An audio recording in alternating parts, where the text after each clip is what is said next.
ξεκινάει το Dog on Air.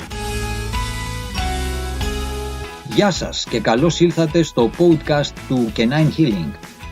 Μπορείτε να συμμετέχετε στέλνοντας τα μηνύματά σας στο calm_dogs@yahoo.gr ή καλώντας στο 69 45 33 45 10. Στο μικρόφωνο και την τεχνική επιμέλεια είναι ο Αντώνης Ρέιμοντ και μαζί θα εστιάσουμε σε τεχνικές και προσεγγίσεις ικανές να προσφέρουν υγεία και ευεξία στη ζωή του σκύλου σας, αλλά και σε αναλύσεις μέσα από το πρίσμα της τεχνολογίας της συμπεριφοράς και της ελάχιστης παρεμβατικότητας για τη διαμόρφωση αυτής.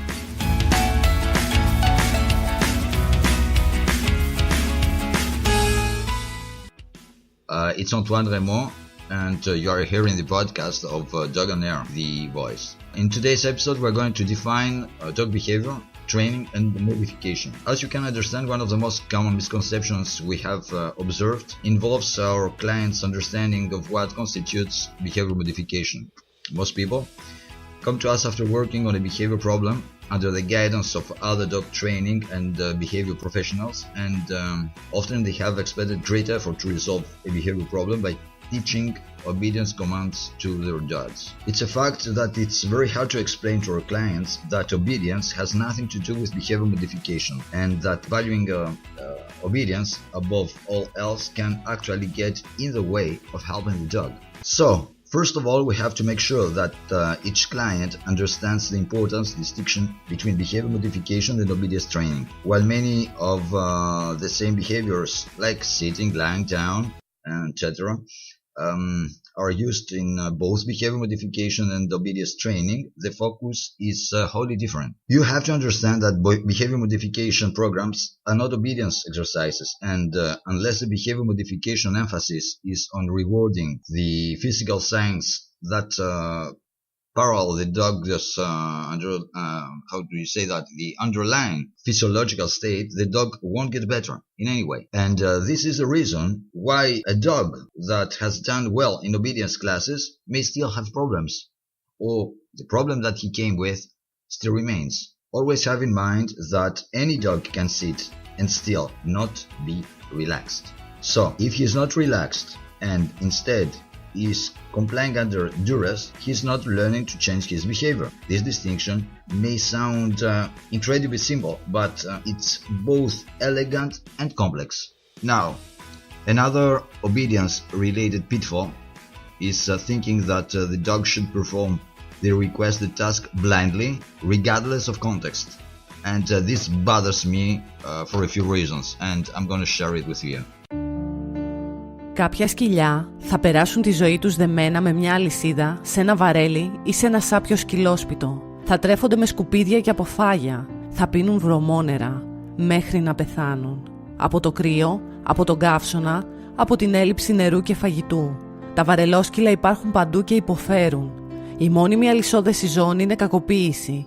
Τιμωρείται από τον νόμο με πρόστιμο και φυλάκιση.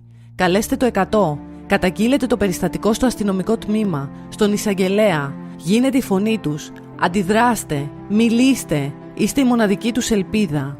Σύλλογος μέριμνας απροστάτευτων ζώων, Κιβωτός Μυτιλήνης. First, it assumes that dogs are, how can I say that, tabula rasa, and their job is to do only what we command. Many people will say that but he's supposed to.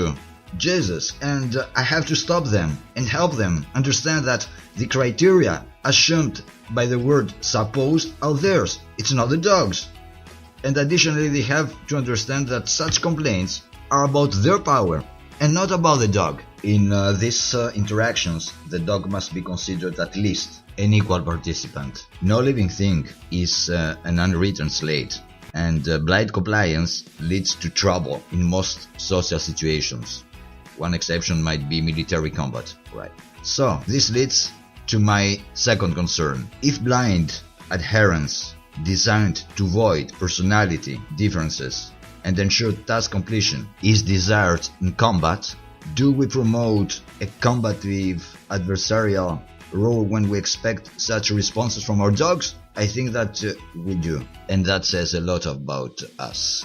Third, a demand for absolute obedience encourages us to do things to our pets just because we can. Such approaches encourage and justify violence and abusive training methods.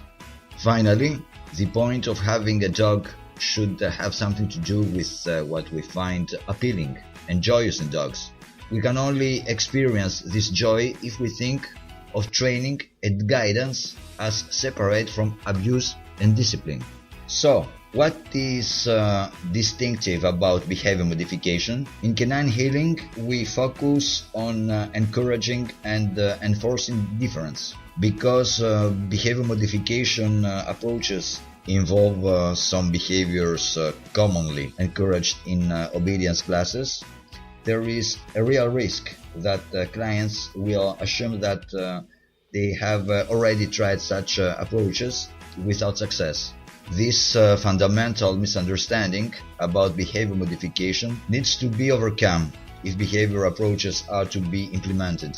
At the outset, we need to make, let's say, 3 silent points with our clients, and this is going to be analyzed in our next episode.